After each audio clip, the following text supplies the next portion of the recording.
అదే సార్ ఆ బాబుకి పింఛన్ రాలేదు. బాబుకేమో ఇదిగో యోగేంద్రలో పాల్గొన్నట్లు సర్టిఫికేట్ వచ్చింది సార్. అనిత్ నాయక్ యోగేంద్రలో పాల్గొన్నాడు. కుదురుగా ఉండడు కదా, ఒక్క సెకండ్ కూడా కుదురుగా ఉన్నాడు. గవర్నమెంట్ తరఫున యోగేంద్రలో పాల్గొన్నట్లు మనోడు కూర్చొని 1 గంట 2 గంటలు యోగా చేసినట్లుగా సర్టిఫికేట్ వచ్చింది సార్. కానీ ఏ న్యాయం లేదు. ప్రూఫ్స్ అని డేటా అన్నీ ఉన్నాయి కానీ సార్ ఇట్లా పిల్లలకి న్యాయం అనేది జరగలేదు, పింఛను రాలేదు, అనేక ఇబ్బందులు పడుతున్నాం సార్. గవర్నమెంట్ తరఫున ఇవి వస్తున్నాయి కానీ డబ్బులు అనేది రావటం లేదు సార్. చూసారా?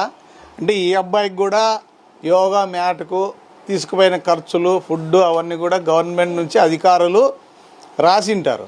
యోగాంధ్ర సర్టిఫికేట్ వాడు యోగాంధ్ర కాదు కదా, 1 సెకండ్ కూడా పట్టుకోకపోతే ఉండడు. ఎప్పుడు యోగా చేసినాడు, ఎప్పుడు బస్సులో తీసుకుపోయినారు, ఎప్పుడు పాల్గొన్నాడు, ఈ సర్టిఫికేట్ ఇవ్వడానికి అయితే బాగుంది. కానీ మరి పెన్షన్ విషయంలో ఎందుకు అబ్బాయికి నెగ్లెక్ట్ చేస్తున్నారు అనేది ఆయన బాధ. కనీసం ఇప్పటికైనా అధికారులు కొంచెమైనా స్పందిస్తారని ఈ వీడియో చూసి అనుకుంటున్నాం. చూద్దాం మరి ఏం జరుగుతుందో.